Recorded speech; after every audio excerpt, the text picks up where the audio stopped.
Vous avez déjà entendu parler des NFT? Twitter, Adidas, Ubisoft, Louis Vuitton, même Discord, tous se sont lancés dedans. Plus personnellement, beaucoup d'artistes que je suivais et dont j'apprécie beaucoup le travail se sont mis à vendre leur création sous forme de NFT, comme Franks, Adrenaline ou même Jonathan Martin de temps en temps. Et au-delà de ça, je pense que rien que le fait que j'ai commencé ma vidéo en octobre et qu'entre-temps, absolument tous les youtubeurs tech ont eu le temps d'en parler, prouve qu'il y a vraiment un truc autour d'un NFT. C'est vraiment pas superflu et encore moins éphémère. Mais, vous savez quoi? Commençons par le commencement. C'est quoi un NFT? NFT, c'est les initiales de Non-Fungible Token, et en français ça donne jeton non fongible, même si c'est un peu moins stylé et que ça nous avance pas beaucoup, c'est vrai.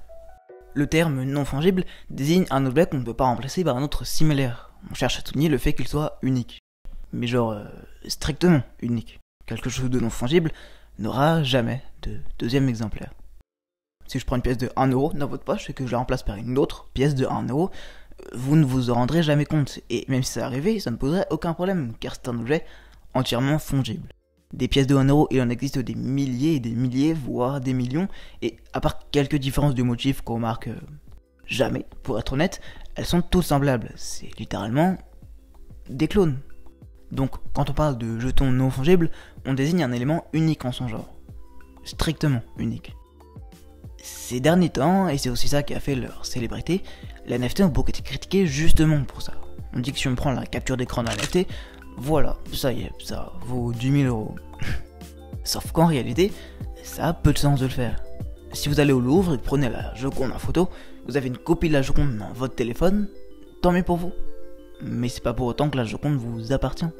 Et bah, avec les NFT, c'est exactement la même chose, parce que c'est de l'art qui a administrativement les mêmes règles qu'en art, le même fonctionnement qu'en art, mais numériquement.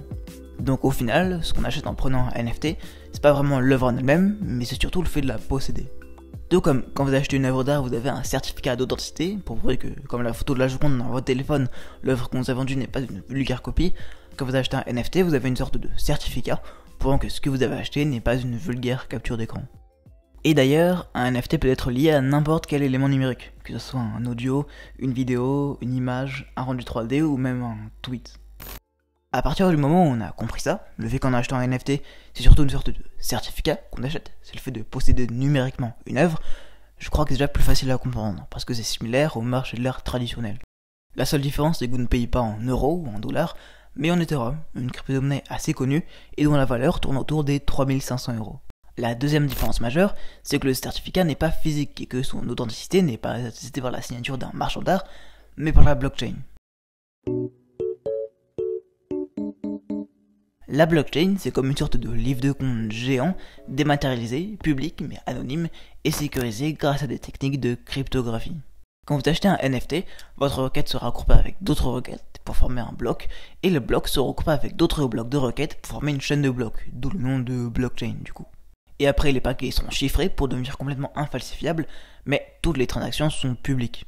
Et la blockchain est d'ailleurs loin de servir seulement aux NFT. Les crypto-monnaies sont notamment basées là-dessus, et vu le potentiel de la technologie, ça pourrait pourquoi pas, et dans le futur, remplacer des papiers d'identité, pour en empêcher la falsification ou le vol, même si à ce stade-là, c'est franchement peu probable.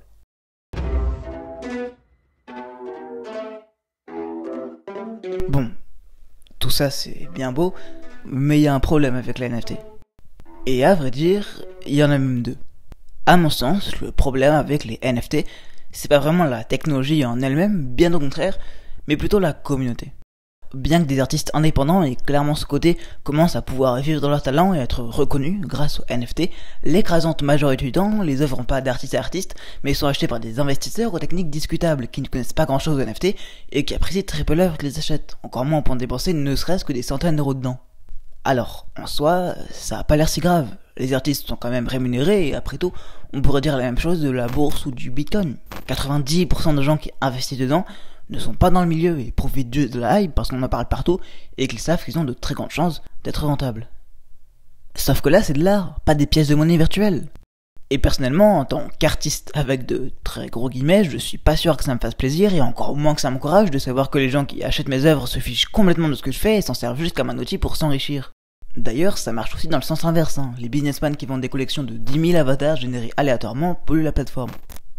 Au-delà de ça, et c'est même plus grave, les NFT dans leur forme actuelle décrédibilisent l'art. En temps normal, le prix d'une œuvre est défini par des facteurs comme le temps de travail, les émotions qu'elle véhicule, le sujet et encore la cote de l'artiste, bien que cette dernière reste dépendante de la qualité de ses œuvres. Alors que sur le marché des NFT, seule la cote de l'artiste et surtout la hype autour de la collection compte. C'est pas pour rien que les aussi célèbres singes se sont trouvés vendus à 3 millions de dollars. Déjà que les NFT manquent de concret, mais si en plus les œuvres qu'ils vendent à 3 millions c'est des singes en maillot de bain, qu'est-ce que tu veux faire après ça? Enfin, et même si pour le coup c'est un détail, mais quitte à mettre autant d'argent dans de l'art, autant acheter une version physique de l'œuvre pour l'avoir en 4K dans son salon, plutôt que le fait de la posséder numériquement. Et en fait, je pense que mon problème avec les NFT se résume à quelque chose de simple. Le problème avec les NFT, c'est que ceux qui ont le pouvoir d'influer sur l'opinion publique le voient comme un business. Sauf que le propre de l'art, c'est d'être inné, unique, profond, désintéressé de savoir si on va pouvoir finir la fin du mois avec ou pas. Tous les artistes vous diront que l'argent pervertit le processus créatif, alors déjà, rien que le fait de placer l'argent au cœur de l'art est un gros problème, mais le résumé à ça est la chose la moins pertinente que j'ai jamais entendue.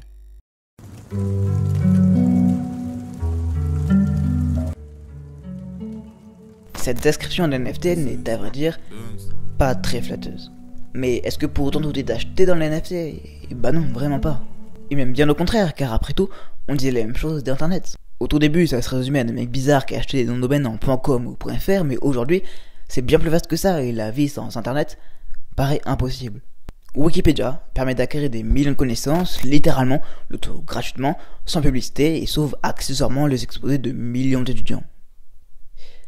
Dont les miens. Google répond à toutes vos questions, et vous permet même d'étudier une discipline sans bouger de chez vous, et la plupart du temps gratuitement. C'est comme ça que j'ai appris le code. Pour le Covid, les confinements et sans internet, je vois pas comment on aurait fait, et plus généralement, sans les réseaux sociaux, personne verrait mon art et j'aurais jamais fait toutes ces rencontres incroyables. Car internet n'est après tout qu'un outil et du moment qu'on s'en saisit, on peut faire de magnifiques choses. Alors, oui, pour l'instant la blockchain et les NFT sont surtout des outils bruts, qui manquent de projets concrets. Effectivement, pour l'instant le marché est rempli d'investisseurs qui font leur stock de NFT en espérant pouvoir les vendre plus tard parce que c'est tendance, évidemment. Car toute technologie aujourd'hui omniprésente était à ses débuts peu convaincante. Et c'était le cas, on l'a vu, d'internet, c'est le cas de l'iPhone ou de l'iPad, et même pour moi c'est le cas, je vous conseille pas d'aller voir mes premières vidéos. Mais malgré ça, et avec le temps, de nouveaux acteurs rentrent en jeu, la technologie en question explose et elle devient très pertinente. Et d'ailleurs, cette phase de pertinence est déjà en marche.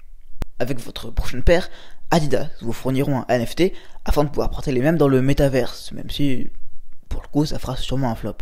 Avec le prochain article que vous leur achèterez, Louis Vuitton vous vendront un NFT pour vous assurer de l'authenticité de ce que vous avez acheté. Et dans l'industrie de luxe qui souffre beaucoup des contrefaçons, ça a du sens. Et qui sait, peut-être que demain, Twitter vous recommanderont des gens à suivre en fonction des NFT que vous avez en commun, et par conséquent, des artistes que vous appréciez tous les deux. Les NFT et plus généralement les technologies basées sur la blockchain ont énormément d'avenir, j'en suis convaincu.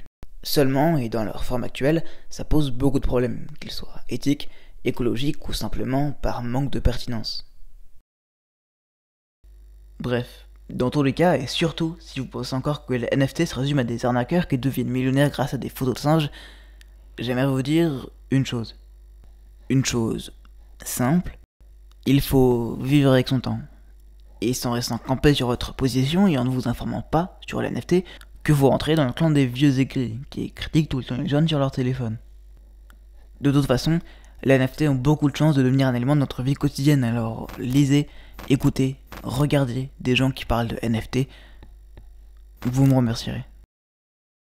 Bref, j'espère que vous aurez aimé cette vidéo, qu'elle vous aura plu et surtout qu'elle vous aura permis de mieux comprendre ce que sont et à quoi servent les NFT. Si c'est le cas, vous savez quoi faire, le like, le commentaire, l'abonnement et le partage, ça fait toujours super plaisir et c'est ce qui me pousse à continuer. Évidemment, si vous avez des questions ou un avis, que ce soit sur les NFT ou sur ma vidéo, n'hésitez pas, les commentaires sont là pour ça. Et d'ailleurs, en parlant de commentaires, pour la prochaine vidéo, j'ai besoin de vous. Parce que la prochaine vidéo, ça sera une FAQ.